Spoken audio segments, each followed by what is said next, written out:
explained the poem After Blenheim written by Robert Surrey in the last session done for the ICSE students. And now today I'll be giving you a brief description about the structure of that poem, then the major figures of speech used in that poem, and then I'll explain in detail a set of previous year questions from the same. So firstly, about the structure of the poem. So this poem, it is an anti-war poem, as I have told you in the previous video. This is an anti-war poem in the form of a ballad. Okay, ballad in the sense, okay, you can call a poem a ballad if it is a long narrative poem that tells a story. Okay, so here this poem After Blenheim is certainly a ballad, or it is written in the form of a ballad. Then the next thing you should understand about this poem, or one of the major figures of speech used in this poem, are refrains. Okay, so refrain, do you know what it is? I think I have explained it in some other videos. Still, okay, I'll tell you once again. A refrain is a phrase or a verse or a group of verses repeated at regular intervals throughout a poem, and most commonly you could see it at the end of each stanza. So here in this poem, the poet has used the refrain like great victory or famous victory with little variations. He has used it. And why it is done? That point is important. So the poet has repeatedly used this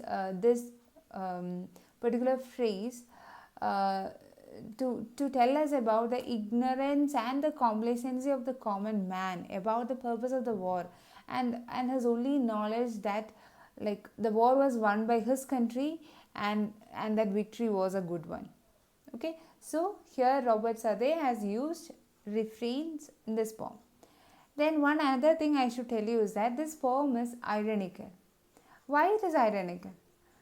That is, the poet, he is explaining about the horror, or he is telling us about the horror, sufferings, destructions, miseries, and all those things of war, like throughout the poem. And at the same time, he is also telling that it was a great victory. That war, the end of the war was a great one. It was a great victory.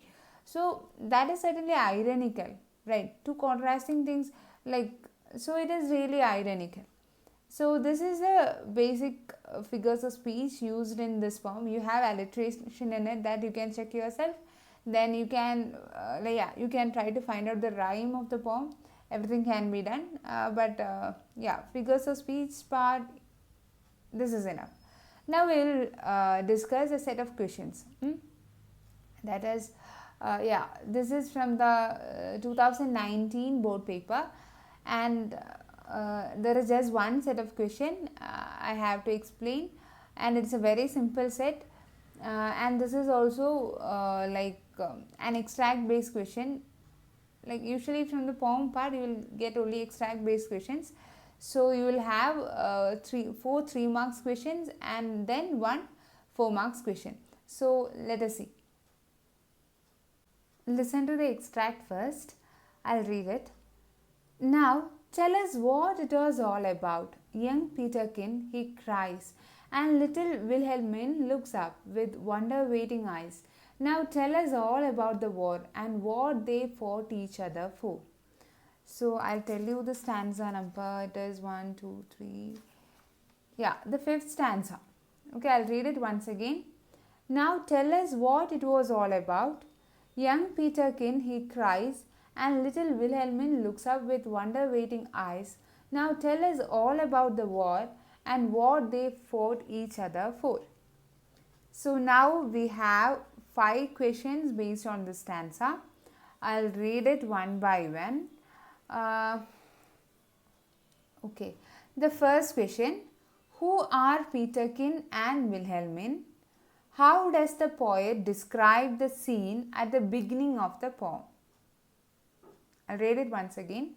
Who are Peterkin and Wilhelmine?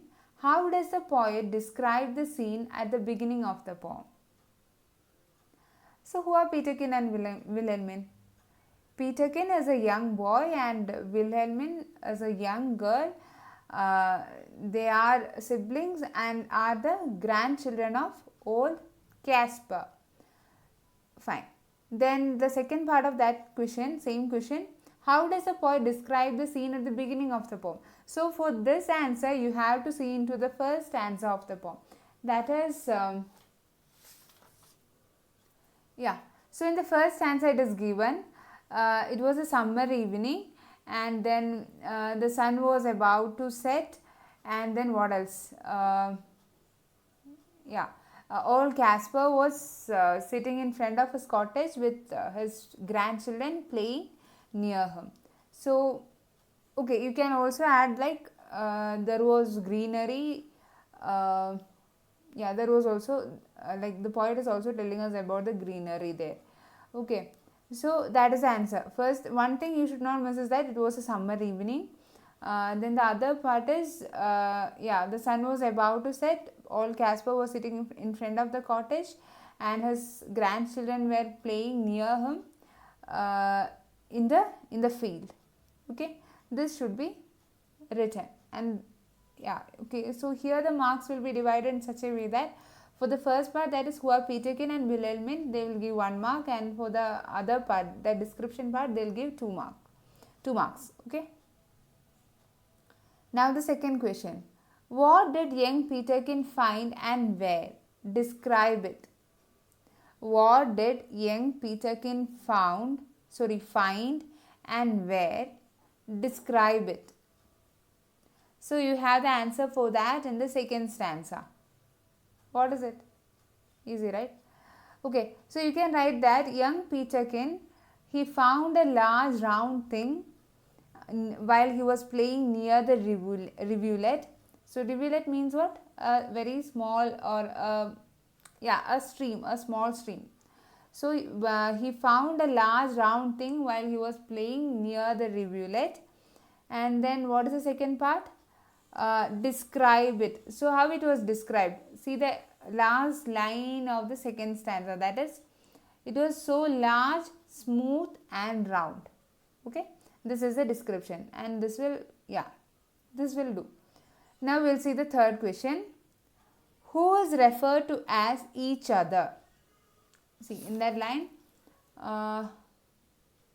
the last line in the given extract, that is what they fought each other for. So from that, the question is, who is referred to as each other? Each other is given in single quote, and the second part of that question is, what did they fight for? Who is referred to as each other? What did they fight for? So tell me, who is referred to as each other? I have told the answer while I was explaining the poem. So you can write it as each other. Each other is referred to the English and the French army, or the English and the French who fought a battle at Blenheim. Okay, each other is referred to the English and French who fought a battle at Blenheim. And then the second part, what did they fight for? So that we don't know, right? Actually, old Casper is not telling about that. Like he tells that I don't know. So certainly we know that they fought each other to win supremacy over each other, but the real cause of the battle is not known, as it is not explained in the poem. Okay. Now to the fourth question. To whom are the words in the extract addressed? How was this person's family affected by the war? Once again, to whom are the words in the extract addressed? How was this person's family affected by the war? So to whom? The words, you can write it as, the words in the extract are addressed to the grandfather or the old man Casper. Then you have to explain how this person's family was affected by the war. So that is also clearly given in the seventh stanza, where it is given like, my father lived at Blenheim, then yon little stream hard by, that part.